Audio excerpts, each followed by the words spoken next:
Hello! My name's Sodastra and this is my first ever YouTube video.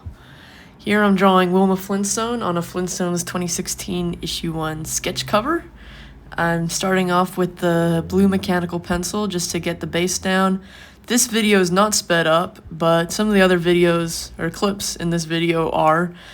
I really wanted to post like non-sped up drawing process videos because on Instagram you have to fit it within these like super short time frames, and I feel like it doesn't really convey the process of making art, which I feel is really interesting. Like, I really enjoy seeing other people's processes, so wanted a place to put like longer form videos.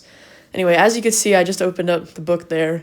When I bought this, it was like, obviously it was sealed in a bag and completely white, and I just assumed it was gonna be like cute, normal, cartoony Flintstones art, you know? Like, I thought it was gonna be like sitcom style comedy with like the classic Flintstones art style, and kind of a good surprise when I opened it up, it wasn't that at all. Like, this is Fred originally compared to Fred now, but it's actually really good, and I was really like, oh man, this series is really good. Like, every issue just kept getting better and better, and it was heavy. Like, every issue dealt with kind of different stuff in a really interesting, kind of like dark comedy way. Especially like towards the end, started really feeling it. I'm not gonna say what happened in case anyone decides to go read it, but there's one issue with the vacuum cleaner and what happens to the vacuum cleaner that actually had me crying, and it was actually really heartbreaking. But yeah, so this is good stuff. I recommend it, even though it's totally not what I was expecting. But yeah, in this issue, there's some other stuff going on too, but the storyline I found really interesting was about Wilma trying to get her art into galleries, and I don't know, I thought it was really interesting because she's like, I don't know, I just thought it kind of captured some emotion that I can't quite put my finger on. Like, I don't know how to describe it. Well, I guess that's why it was intriguing to me, right? Because they captured this feeling that I don't know how to describe. So in it, she gets a letter that her work is going to be exhibited in Bedrock's museum, and so she gets really excited and she buys a whole new dress for it, which I drew on the backside of the sketch cover, which you might see in a bit while I'm inking. But she buys this whole new dress for it, and it's not really her style, but she's trying to emulate what she thinks an artist would wear, because she feels like she's finally getting recognized, right? And then she goes to the exhibition, and she's so excited.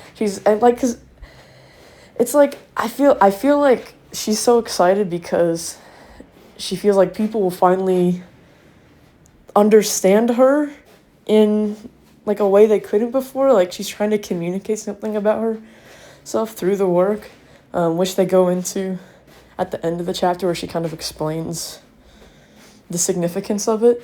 But she's so excited, and she goes and she finds her work is being exhibited outside next to the restrooms, and there's a bunch of snobs around saying it's like really crap, basically, and insulting her. And I don't know, it's just really shitty, right? And so for the cover, originally I was thinking, oh, I'll do like a cute pinup of like Wilma and Betty maybe. But then I thought I wanted to capture maybe how she'd be feeling the morning after the exhibition. So I drew she's like reclining on a couch. I still wanted to make it like a bit cool, like pin-up-y. Not like pin-up-y sexy, but just pin-up-y and like kind of a nice character art. Okay, you know what I mean. Reclining on a rock couch, which I was like, I'm not sure how to make a rock couch, but I think I got it. Anyway, just her reclining on the couch, being kind of, I don't know, just kind of reflecting on it. And so she's got the letter right there, the acceptance letter to the gallery, and she's just thinking about it. And then on the back side of the cover, I drew the dress she bought hanging up on the wall. So yeah, I don't know. I just thought it was very, very interesting book. And yeah, anyway, so this is lining with micron pens. Also, you'll notice that all these videos are filmed vertically because I was thinking about posting them to Reels, not YouTube. And then literally today, I decided, okay, I'm making a video.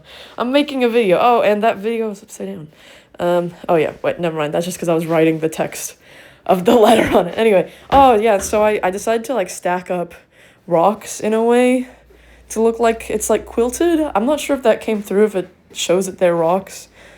But that's kind of how I thought a rock couch might look, since I didn't see many couches in the story. And there's the dress, which honestly, it's not the worst dress ever, I guess. But still a bit yikes. For the hair, I wanted to make it more detailed than it was in the comic. And so I did some I Love Lucy hair, because I figured she's also like iconic redhead, but also iconic housewife character, so I thought it kind of fits with Wilma also being fellow iconic housewife. And I really I like the style. I've never drawn this hairstyle before, so it was really fun. I like doing curls, and I really, really, really liked using this bright orange Micron. Like, oh my god. I just got these Micron brush pens, and so this was my first time using them, and it was so nice. It was so nice.